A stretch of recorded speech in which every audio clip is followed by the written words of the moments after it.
Bom dia! Os cabelos, né? Tô alvoroçado.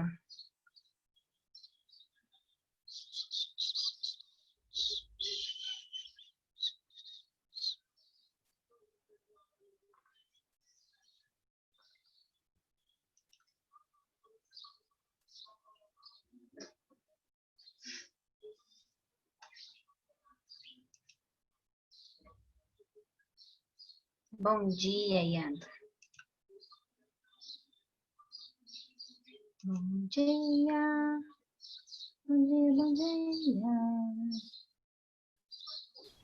Bom dia, bom dia. Bom dia.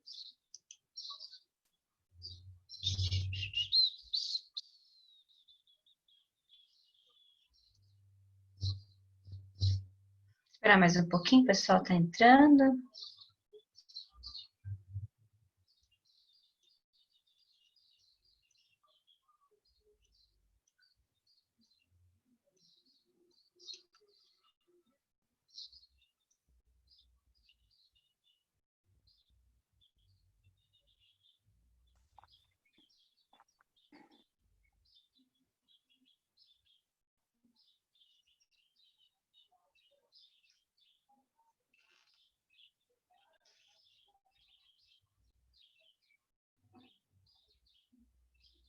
Ah, tá bom. Yanda, sem problema. Deixa eu ver quem tá aqui.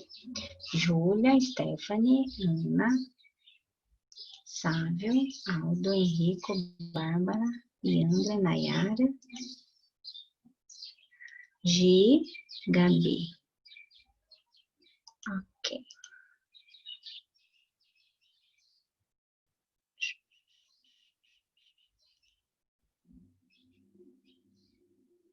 Então, bom dia a todos. Espero que vocês tenham passado aí um final de semana bem, todos bem. Hoje nós vamos ver módulo 17, da frente 1, página 31. Então, nós falamos dos protistas na última aula, mas falamos dos protistas que são flagelados, né? E por movimentos de amebas, amebócitos, que aí nós chamamos de risópodos, né? E hoje nós vamos falar dos ciliados. Tem gente querendo entrar. Hoje nós vamos falar dos ciliados e dos esporozoários. Então, qual que é a diferença entre eles, primeiramente? A principal diferença aí é que os ciliados possuem cílios bem pequenininhos, né? Então, você tem um organismo, né? Um protozoário extremamente simples. E aqui, toda a estrutura do corpo, não só nas pontas, mas também toda a estrutura do corpo, pequenos, né? Pequenas expansões ciliares aí. E eles usam esses cílios como batimento, né? Então, os cílios, eles vão fazendo esse movimento, né? Do bater ciliar para poder se locomover. Lembrando que os protistas, né, fazem parte do reino, que os protozoários fazem parte do reino protista, e todos os protozoários são unicelulares, eucariontes, e eles são divididos em 4 grupos, de acordo com a locomoção. Então, nós vimos já aqueles que se locomovem por pseudópodes, que são as amebas, né? Então, pelo movimento, né? Eles vão se movimentando. Esses são os risópodes ou pseudópodes. E vimos também protozoários que têm dinoflagelados ou único flagelo, que ele tem flagelinho, e aí com o movimento desse flagelo ele se locomove. E aí nós já falamos deles, e os principais aqui, nós temos como referência aqui as amebas, né? Causa principal aqui, o mais chatinho deles é o que causa amebíase intestinal. E aqui o Trypanosoma cruzi, que é um representante extremamente, sim, que cai muito em prova, em vestibular, que é um flagelado, que causa a doença de Chagas. Então, nós temos aí, esses dois a gente já conversou. Agora, hoje a gente vai falar do ciliado. Na verdade, os ciliados, né, são de água doce, e a maior parte deles, tem muitos também que vivem no mar. Quase todos os ciliados, quase todos, são de vida livre. O que é um ciliado de vida livre? É um protozoário que tem um movimento por cílios, mas que não é um parasita, tá? Ele não causa aí quase nenhum tipo de problema para o homem, né? O principal ciliado que nós temos aí, que é o que mais nós vamos ver, os mais conhecidos são os paramécios. Então, paramécio é um ciliado de vida livre e muito conhecido aí, ele não causa mal, quase mal algum, vamos dizer assim. Mas existe uns parasitas, né? Nesse caso, mas são pouquíssimos, e o que mais a gente vai trabalhar aí tá aí na apostila de vocês, ó, que é o ciliado que parasita o intestino grosso, provocando diarreia, né? A transmissão é feita por ingestão de água, verduras e outros alimentos contaminados com cistos do parasita. Lembrando que, assim, toda a parte do saneamento básico, higiene, filtrar a água, ferver, todas as vezes que a gente faz todo esse processo, né, de higienização e tudo mais, nós estamos, assim, tomando bastante cuidado, precavendo, né, a principal medida de prevenção aí contra esses protozoários que são causados pela água contaminada ou alimento contaminado, nós podemos evitar, né? Nós tivemos lá o barbeiro, que é um inseto, né? Um inseto hematófago, aí já depende de outras medidas profiláticas, né? Nós temos a mosca Tsetse, nós temos outros agentes que são vetores de outros protozoários. No caso desse protozoário em específico aí, e também no caso das amebas, né? O principal transmissor aí é a água, né? A água contaminada. Então, já evita muitas coisas quando a gente tem essa parte do saneamento básico, né? Então, esses organismos, né? Esses paramécios podem causar, no caso aí, essa diarreia do intestino grosso. Geralmente tem tratamento e cura, neste caso. Em alguns outros não. Mas em alguns casos o próprio corpo pode eliminar, em outros precisa de medicação, tá? Então, aí tem um desenho de um paramécio, ó. Então, aqui tem os cílios. Não é que aqui esse paramécio, ele recebeu um corte, né? Mas em toda a expansão dele aqui, ó, em toda a cobertura dele tem esses cílios, não é só na pontinha, é em toda a dimensão do organismo, tá? E aí ele tem o que a gente chama de vacúolos, contráteis e pulsáteis, que são vacúolos que eles precisam de uma grande quantidade de água e essa água é comandada, né, por esses vacúolos aqui, é eles que se encarregam de eliminar a quantidade de água em exagero que tem dentro do paramécio aí, né? E a reprodução deles é por bipartição, chamado também de cisparidade, ou conjugação. Um paramécio fica perto do outro e eles trocam material genético, conjugação. Ou um paramécio simplesmente se divide ao meio, bipartição, tá? Então, são organismos extremamente simples, ok? E aí vem os esporozoários. Os esporozoários são protozoários que não se locomovem. E todos são parasitas. Então, assim, não é que eles não se locomovem. Eles até se locomovem, mas eles precisam de um agente para isso. E o principal agente aí de dispersão desse protozoário é o sangue, né? Então, a corrente sanguínea leva, né, esses parasitas de um lugar para o outro. E os esporozoários, portanto, não têm estruturas de locomoção. Então, ele não vai ter nem cílio, nem pseudópodes, nem flagelo. Na maior parte das vezes, eles são redondinhos. E eles cantam aquela música, Deixa a Vida Me Levar, aonde ele vai, onde eu for levada, tá tudo certo. E só que aonde ele é levado e onde ele aparece, ele causa uma doença, porque ele é um parasita, tá? Todos os esporozoários são organismos protozoários que não têm estruturas de locomoção, eles são parasitas, todos eles, tá? E aí nós temos um em especial, que é o que cai em vestibular, que é o Plasmodium. O Plasmodium, ele é o que causa a malária, né?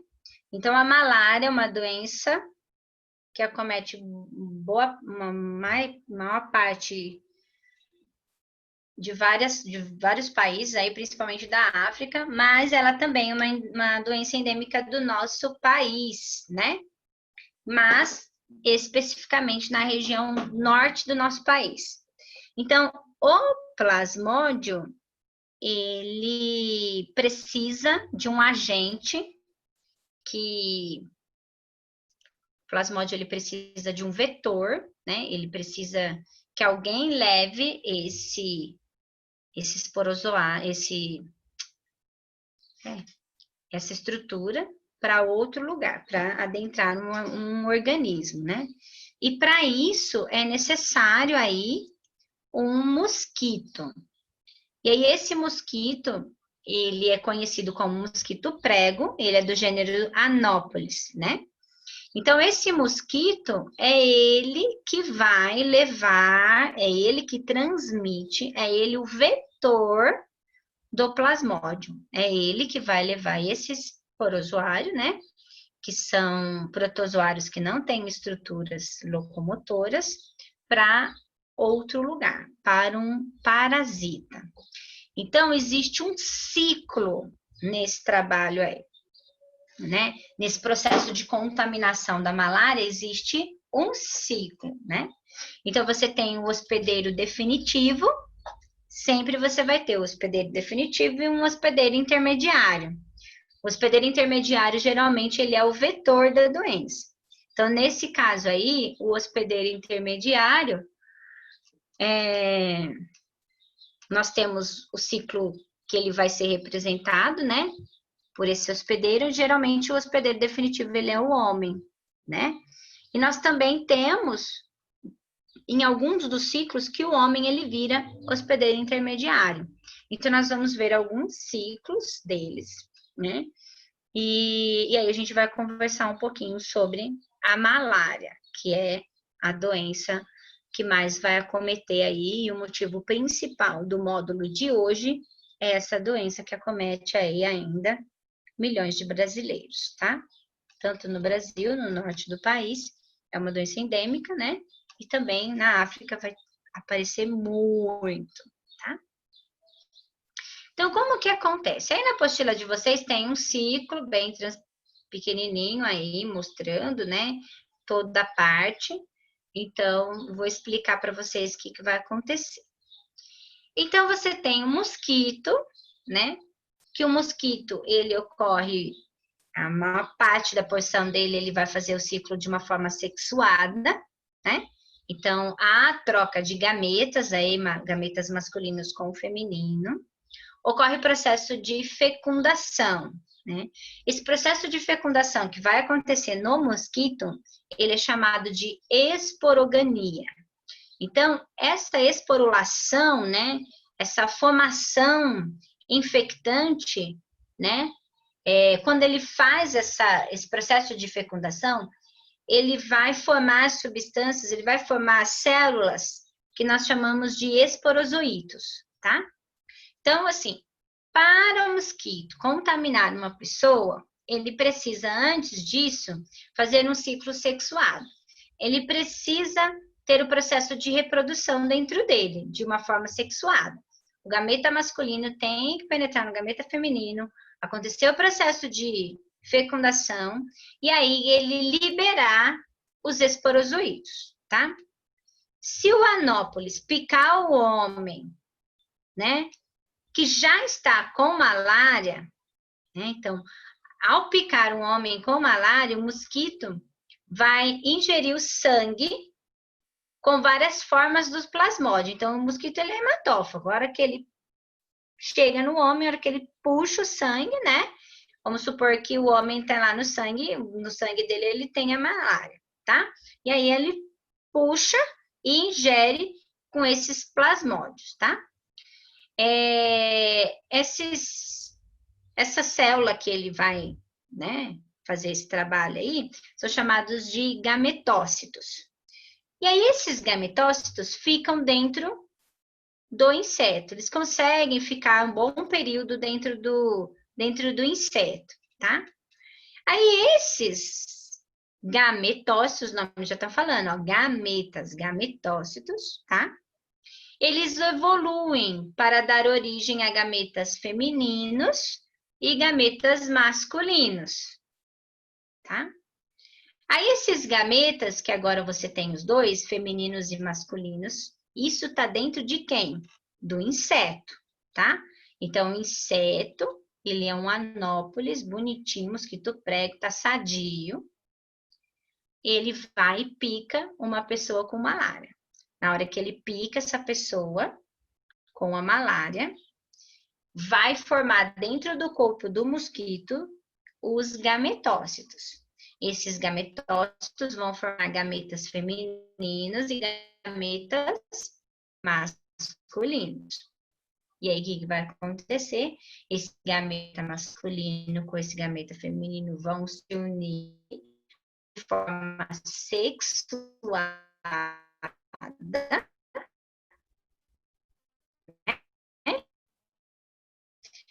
e vai acontecer o quê? Esses porocitos, todo esse inseto dentro do estômago dele, tá? Então, lá no estômago dele, ele tá gerando com a junção do gametócito, né, feminino mais o gametócito masculino, eles se unem, ocorre o processo de fecundação dentro do estômago do inseto e forma o que a gente chama de oocisto, né? Esse oocisto, ele vai se multiplicar de forma bem rápida e bem intensa. Ele vai ficar se reproduzindo lá no estômago dele. Reproduzir. E esse processo a gente chama de esporogania. Ele vai produzindo e vai produzir os esporozoítos. E aí que mora o perigo. A hora que o inseto consegue fazer esse processo e formar vários esporozoítos, esses esporozoítos vão sair dali do estômago e eles vão para as glândulas salivares do mosquito. E aí, a hora que ele vai para a glândula salivar do mosquito, e aí, a hora que esse mosquito está cheio de esporozoítos na saliva deles, né? Ele pica a pessoa, a hora que ele vai picar a pessoa, ele libera essa saliva, né? Com esses esporozoítos. E aí, esses esporozoítos infectam uma outra pessoa, né? Esse processo do momento em que o mosquito pica uma pessoa que está doente, para fazer toda essa formação dentro do estômago dele e esses esporozoítos irem até a saliva dele, ele leva aí muito tempo para fazer isso, ele vai levar dias, né? Acredita-se aí que ele leva por volta de uns 30 dias para fazer esse trabalho de formação desses esporozoítos na saliva dele, tá? E aí, dependendo, o que vai acontecer? A hora que esse esporozoíto entrar na nossa corrente sanguínea, aí o que vai acontecer? Aí, a hora que o mosquito, ele pica o homem, ele injeta a saliva com esses esporozoítos, tá? Essa saliva, ela tem um anticoagulante, tá? E um anestesiante. Então, a pessoa não sente dor quando o mosquito pica. E aí, ele libera esses esporozoítos. Olha que louco isso. Quando os esporozoítos caem na circulação do sangue, esses esporozoítos, eles vão cair na corrente sanguínea e eles vão ficar passeando dentro do nosso corpo, até eles chegarem no fígado.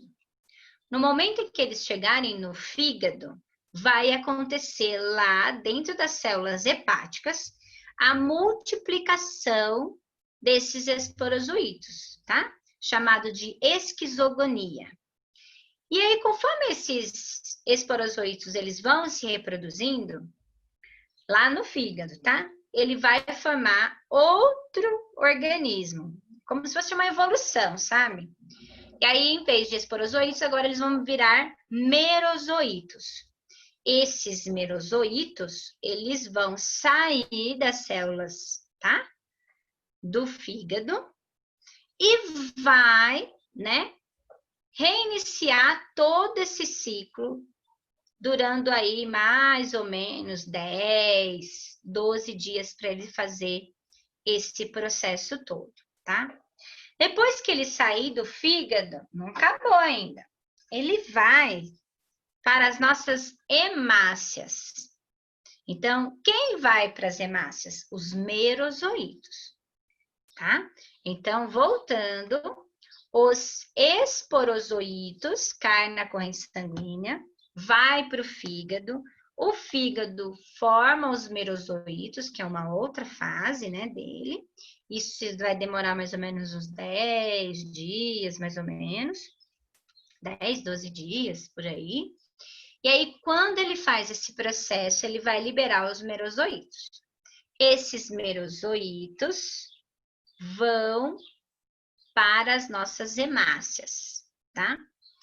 E aí, quando eles chegam lá nas nossas hemácias, eles vão cair na circulação sanguínea, tá?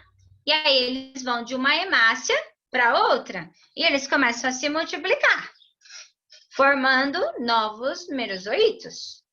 E aí, conforme eles vão se multiplicando, eles vão rompendo as células sanguíneas, né? E aí, eles invadem novas hemácias. E assim, sucessivamente, ele vai destruindo as hemácias, né? Por isso que a pessoa fica muito amarela, né? Porque as hemácias vão perdendo as funções. Então, no momento em que a pessoa vai começando a ficar mais amarela, é porque a quantidade de hemácias que ela tem dentro do organismo já tá acabando com a vida dela, tá? E aí nós temos, no momento em que ocorre essa ruptura das hemácias, né? ocorrem as febres. Então, assim, conforme os merozoítos vão se rompendo das hemácias, dos eritrócitos, vai ocasionando as febres, né? Então, assim, hoje eu tive um febrão hoje, e é febrão, 40, 41, tem algumas partes, alguns plasmódios, vocês vão ver que tem vários plasmódios, né? Dependendo do plasmódio que está dentro do organismo, vai causar febre até 42 graus. Então, assim, e aí você tem um ciclo para que isso aconteça. Esse rompimento das hemácias, né, vai dar um febrão. E aí, quando ele rompe as hemácias, dá o febrão, e aí essas hemácias, esses merozoítos vão para outras hemácias. E aí forma de novo. E aí ela rompe de novo. Entre o rompimento de uma hemácia e o rompimento da outra parte do ciclo, né?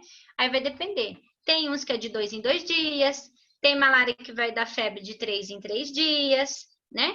E aí os cientistas deram o nome de terçã, quartã, né? Terçã benigna, terçã maligna. Então, a benigna, ele tem um intervalo de 48 horas.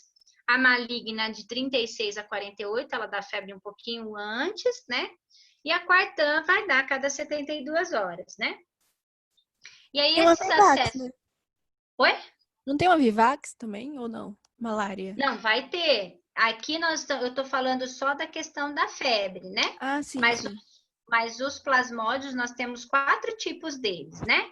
E aí, cada um deles vai dando esses acessos, né? O que mais acontece aí é o Vivax. O Vivax é o que mais acomete, né? A maior parte da população aí, vamos dizer assim, que ele é o mais comum, né? Então, ele vai apresentando aí, de febre em febre, estágios diferentes, tá? Então, é muito difícil quando pega, porque a gente vai dar aquele momento, né, do estágio da febre inicial, que é só um frio, mas depois que a sensação do frio vai diminuindo, o indivíduo fica muito quente, aí ele sente muito calor, né? E aí ele não quer mais cobrir, é uma febre diferente, sabe? É uma febre que causa aí no início um frio normal, como todo qualquer tipo de febre, mas depois ele vai gerar um certo calor, aí soa muito, e aí depois ele passa ali algumas horas sem a febre, né? Então, nós temos 4 tipos de plasmódios. É o Vivax, que a gente já falou, né?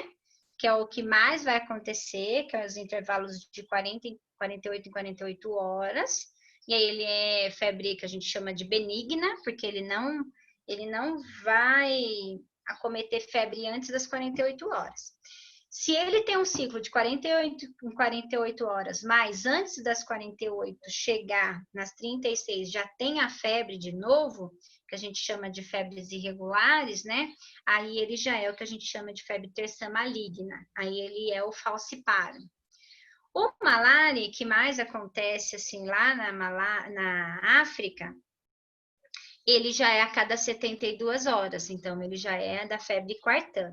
E o que mais vai acometer o Brasil é o Ovale. O Ovale, ele tem um ciclo de 48 horas, né? Desculpa, ele que não vai acontecer aqui no nosso país. Os outros 3 pode acontecer. O que mais acontece aqui no Brasil é o Vivax, né? E esse Ovale aí, ele já acontece só na África, né? Os cientistas acreditam que só naquela parte do mundo que tem esse tipo de plasmódium aí.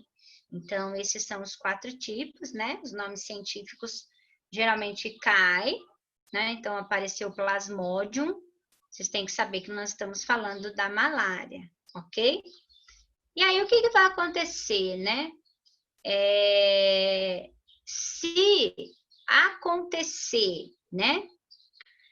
De todos esses merozoítos aí, conforme eles vão reinfestando as nossas hemácias, ele vai ter um tempo de vida. Aí esses merozoítos, eles precisam ser sugados por um novo mosquito para fazer o processo de novo dentro do mosquito para depois sair infestando outras pessoas, né? Se essa pessoa tiver com malária, ela não for picada pelo mosquito novamente, esse processo de divisões celulares e ruptura nas hemácias vai passar, vai fazer esse processo por alguns dias, né? Geralmente ele dura aí uns 10, 12 dias, que a pessoa fica bem doente mesmo, e depois a pessoa fica boa. Agora, se nesse processo que ela estiver ocasionando aí as rupturas das hemácias, ela se reinfestar novamente, aí é perigoso, a malária pode matar, tá? A pessoa pode morrer por falta de oxigenação. Por quê? Porque como o plasmódio, né, os merozoítos, eles vão para dentro das nossas hemácias, eles vão causando a ruptura dessas hemácias, ele vai matando as hemácias. E aí, sem hemácia, não tem o quê? Transporte de oxigênio. E aí, não tendo o transporte de oxigênio, não faz respiração celular. E sem respiração celular, não tem energia. Sem energia, a gente não faz as atividades. E aí, uma coisa vai puxando a outra. E aí, a pessoa pode morrer, tá? Então, esse é o ciclo da malária. Cai em vestibular, tá? Então, assim, as palavrinhas-chave aí, vocês têm que guardar. Então, nós, primeiramente, os esporozoítos, né? Esses esporozoítos vão para o estômago do inseto, né? O inseto aí é o anópolis, ou mosquito prego. Aí ele vai fazer todo o processo de multiplicação desses esporozoítos. E aí, quando ele fizer todo esse processo de maturação, de formação de gametas femininos e masculinos, eles vão fecundar. E aí, no processo de fecundação, eles vão para as glândulas salivares. Das glândulas salivares aí infesta o homem. Esse infestante cai na corrente sanguínea, vai para o fígado, do fígado se transforma em merozoíto, de merozoíto ele vai invadir as hemácias, das hemácias eles vão causando rupturas e englobam em outras hemácias e ruptura de novo, hemácias e ruptura de novo. Aí o homem fica muito doente, dá uns febrão e depois de alguns dias esse processo acaba, tá? Se o homem não for picado novamente pelo mosquito, ele nem se reinfesta e nem passa a doença para o mosquito. E aí, nós chamamos o homem de hospedeiro intermediário nesse caso, porque o homem também pode infestar o mosquito. O mosquito que não tem malária, ele pode ser infestado por um homem que está doente. Então, eu tenho um mosquito que ele está sadio, ele não tem, né? Ele não é um hospedeiro intermediário, mas aí ele pica o homem que está doente, ele passa a ser o hospedeiro definitivo da doença. Então, dependendo do ciclo, dependendo do momento, vai acontecer aí algumas diferenciações, tá? Qual a profilaxia? Foco do mosquito, eliminar, né? Controle biológico, inseticida, né? Os mosquitos continuam depositando seus ovos em águas paradas e limpas, então água parada, igual o mosquito da dengue, ok? Tem uns peixinhos que se alimentam da larva do mosquito. Em alguns lugares onde a infestação é muito grande, eles conseguem fazer a introdução desse peixe. Eu esqueci o nome dele. É um peixinho bem pequenininho que eles colocam esse peixe na água e ele se alimenta das larvas do mosquito. Então, é uma medida que a gente chama isso de controle biológico. Então, o que é um controle biológico? É quando você controla indivíduos de uma população, né, com outro indivíduo dentro de uma cadeia alimentar, tá? Então, ocorre aí a redução desse indivíduo que pode ser para a formação, né, de novos insetos aí. Onde tem malária, né, igual lá no norte do país, precisa ter né, mosquiteiro, tomar cuidado, né, com essa infestação durante o dia, então passar veneno, inseticida antes de dormir. Geralmente eles picam à noite também, mas pode picar durante o dia. Então, uso de repelente. Por exemplo, sou uma pessoa que curto muito natureza, que gosto de fazer trilha, que gosto da cachoeira, que gosta, né? Eu ia muito mais antes do Pietro. Agora, com o Pietro é um pouco mais difícil. Mas quando ele crescer mais um pouco, eu creio que eu volto a fazer as coisas que eu gosto. Assim, né, meu presente de faculdade, quando eu terminei a faculdade, foi uma viagem para o Pantanal, né? Quem que quer ir para o Pantanal? Só eu, né? Então, assim, eu gosto dessas coisas, gosto desses lugares diferentes. Pantanal fica no Mato Grosso, mas também tem outros tipos né? Outros tipos de insetos e tudo mais, né? Nunca fui para o norte ainda, mas o meu segundo sonho é conhecer a Amazônia. Eu quero muito ir. Então, assim, tem que tomar os devidos cuidados, o uso do repelente a todo momento. Então, assim, para as pessoas que vivem nessas áreas, não são turistas, né? Elas precisam ter as casas protegidas, né? Porque ficar usando repelente todo o tempo também não é legal, né? Como turista é uma coisa, mas como morador já complica um pouco. Então, assim, quando é que eu uso repelente? Quando eu vou sair de casa, né? Quando eu vou para uma área mais verde. Mas quando eu estou dentro da minha casa, eu chego, tomo um banho, eu tiro o repelente e a minha casa está protegida. Com o quê? Com tela, né? Então, você tem que ter uma proteção maior ali para que, né? Você não seja infectado, ok? Então, de malária, alguma dúvida? Esse é um dos ciclos, né, mais longos que nós temos aí de,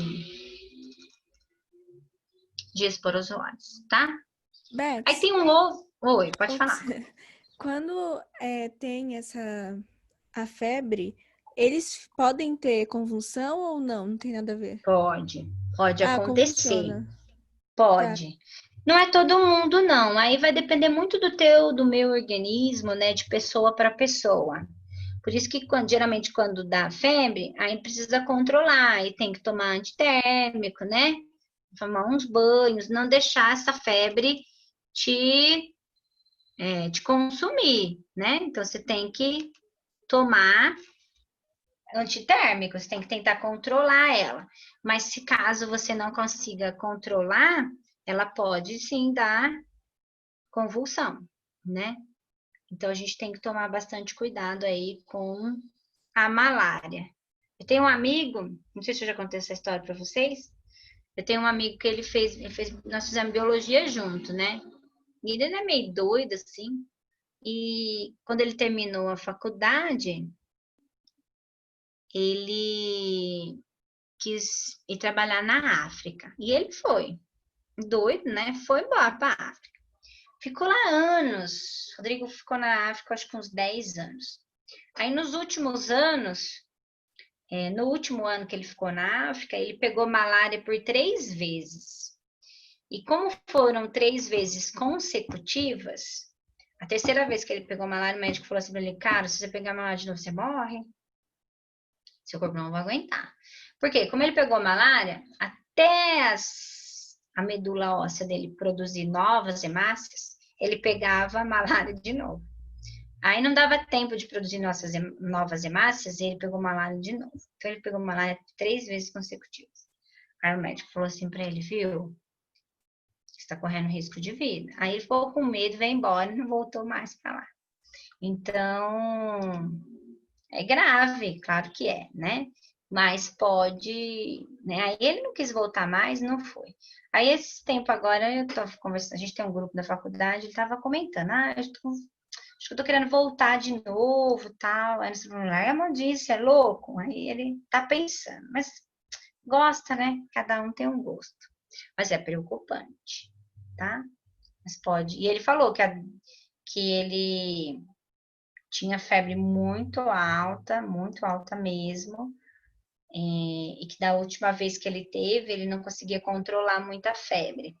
Então ele vivia tendo que quando dava, né, as rupturas das hemácias, ele precisava ficar muito tempo, às vezes na água gelada, assim, ficar num tonel de água, lá tudo muito precário, né, quase não tem água e nada, mas aí eles colocavam água num tonel e ele ficava dentro dessa água fria, para a temperatura do corpo não aumentar muito, né? Tudo muito precário na África, né? Por mais que você tenha acesso, ainda é muito difícil, né?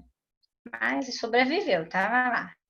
Encontrei ele na rua quando ele voltou, amarelo, mas amarelo. Falei, o que você tem? Você tá com hepatite?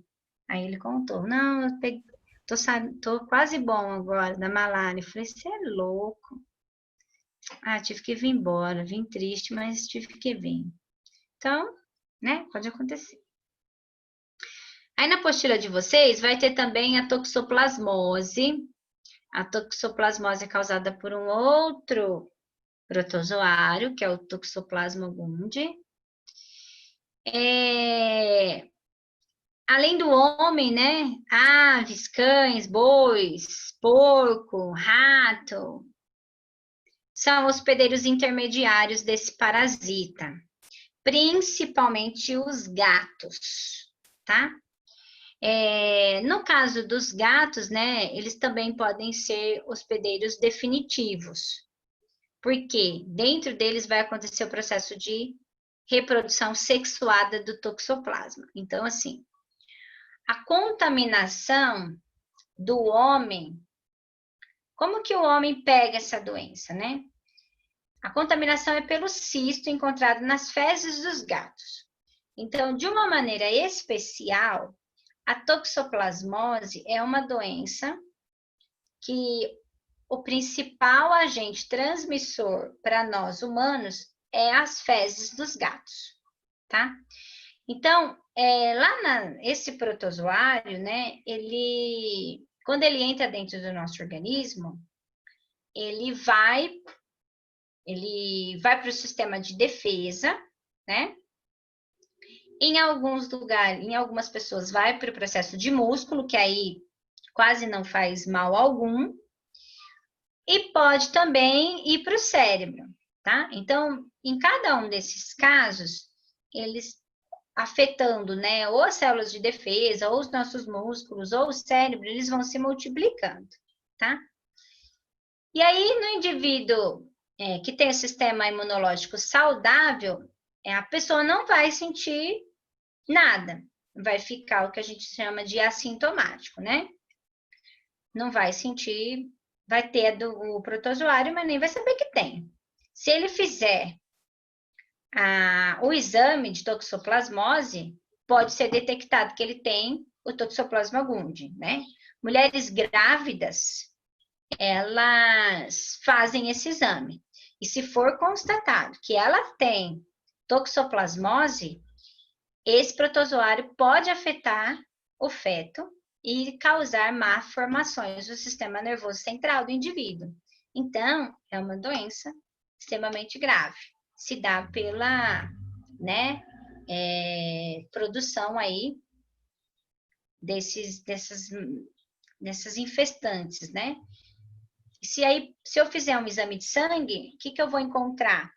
Eu vou encontrar a presença do anticorpo tentando matar esse toxoplasma. Ele tenta matar, mas ele não consegue, viu? Fica lá. Então, uma pessoa que se contrai com toxoplasmose, uma pessoa que tem toxoplasmose, ela tem toxoplasmose para a vida toda. E aí, dependendo do local onde ela estiver, esses anticorpos conseguem fazer com que ele não se reproduza, mas ele fica ali no organismo. Então, ele pode passar para o bebê, no caso de uma mulher grávida, né? Pessoas que pegam toxoplasmose, têm alguma doença grave, principalmente câncer, né, e AIDS, pode causar aí uma fase mais grave da doença, né?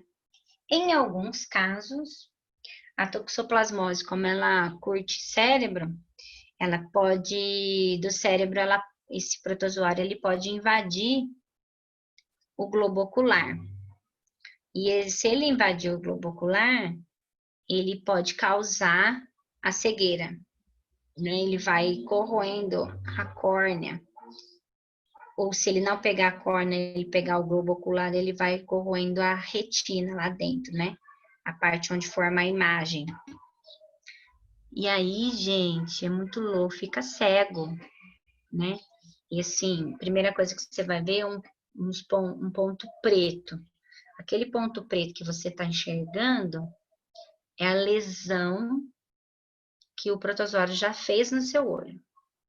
Aí o tratamento é com corticoide, e aí você manda corticoide para dentro do teu corpo, e aí o corticoide, ele faz com que o protozoário fique parado, com que ele não consegue se movimentar. E aí, como ele não consegue se movimentar, os anticorpos vão até lá e conseguem, como se os anticorpos parassem, né? Ele não chega a matar, mas ele consegue fazer o toxoplasma parar. E aí é rezar para o remédio fazer efeito. E aí, onde o protozoário fez a ruptura, né, da retina, você enxerga aquele ponto preto. Aí ele cicatriza, e você fica enxergando aquele ponto preto. Então, aquele ponto preto é uma parte da tua retina onde esse toxoplasma aí, né, corroeu. Então, uma doença chata, se não correr, Nossa, muito ruim. fica cego. Né? E Jesus. quando a mulher tá grávida, tem que fazer o pré-natal, porque pode causar malformações no indivíduo, assim, bem grave, tá? A minha Sua mãe mãe. tem, Gabi? E ela ficou com alguma sequela? Então, não, é tipo, ela fez tratamento com corticoide, daí, nossa, ela ficou muito, muito ruim, porque ela teve que fazer tratamento por muito tempo, e ela tem, tipo, mudou ela inteira, sabe? Ela era muito magrinha, ela engordou muito, teve, tipo, várias coisas que aconteceram, e eu tenho, Mas tipo, uma sequelinha no pescoço. ela teve quando na sua gravidez? Não, Ela ela descobriu? teve. A gente acha que a minha avó teve na gravidez dela, mas, tipo, ela É. não teve nenhuma deficiência nem nada, mas passou pra ela. Daí ela fez o tratamento, dela não chegou a ficar cega nem nada. Mas foi no olho também que Foi no olho. detectou Ia pro olho. Conseguiu detectar antes de começar a ter alguma coisa. antes de dar cegueira. Olha, É, e legal. daí eu tive que fazer exame, porque eu tenho, tipo, umas bolinhas no pescoço, assim. E daí a gente acha que foi, tipo, uma sequela, mas ele não chegou a passar pra mim. Ah, legal.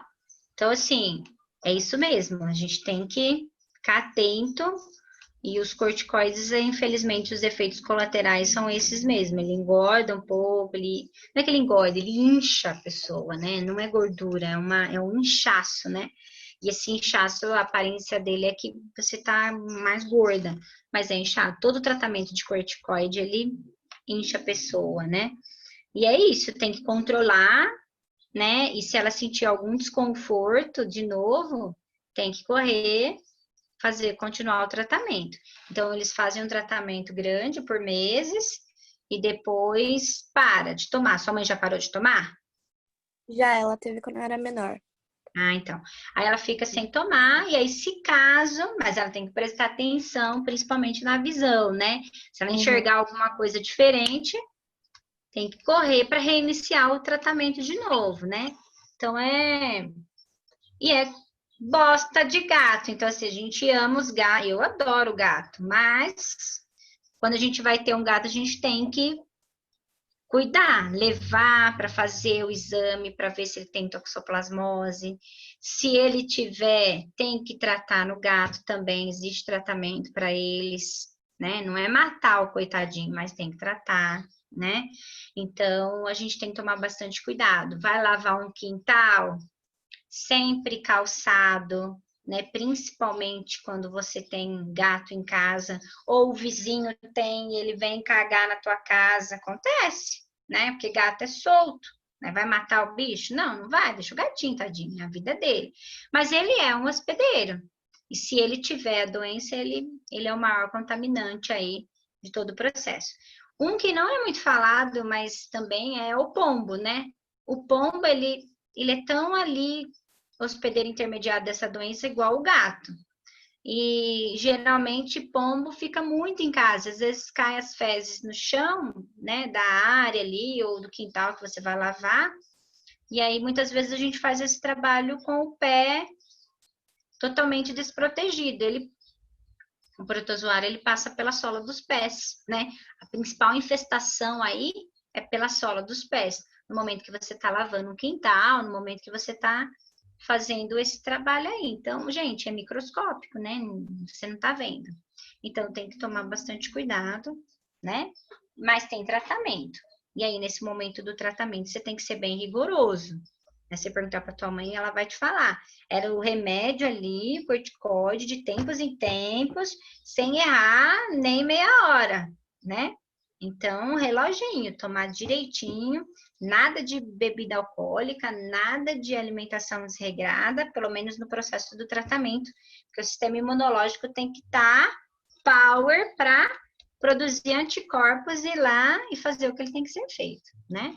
Mas a gente tem tratamento, então a gente tem que se cuidar, tá? Então tomem cuidado aí. E aí tem um último aí que fala dos mixomicetos, né? Que são fungos bem primitivos, né?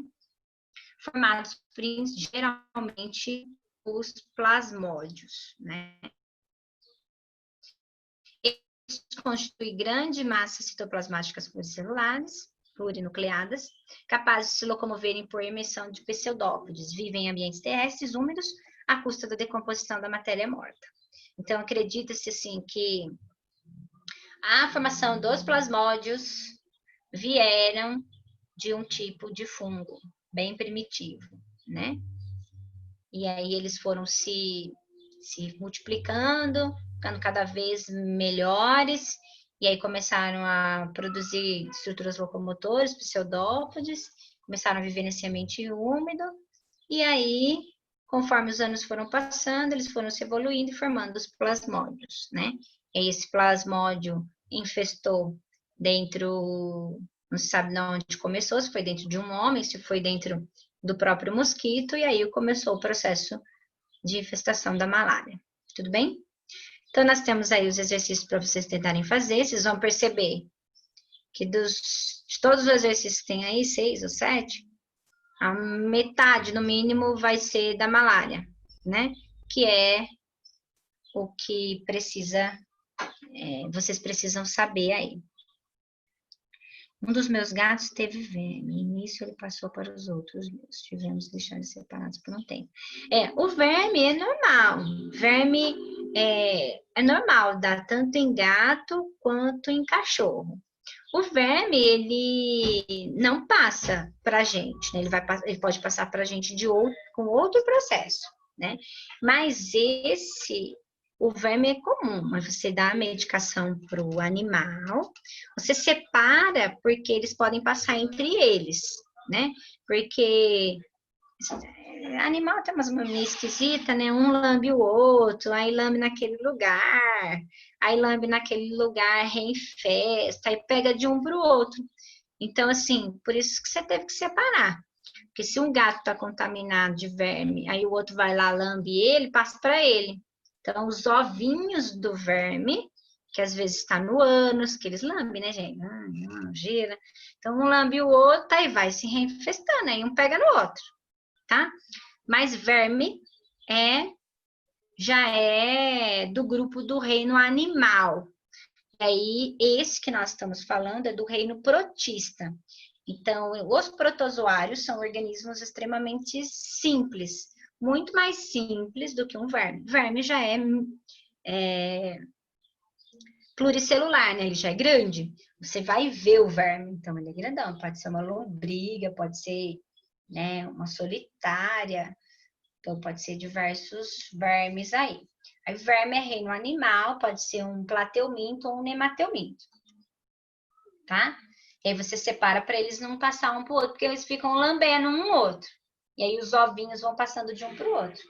Então precisa separar mesmo. Agora, O protozoário não. O protozoário é protista, unicelular, e aí geralmente eles precisam de vetores, tá?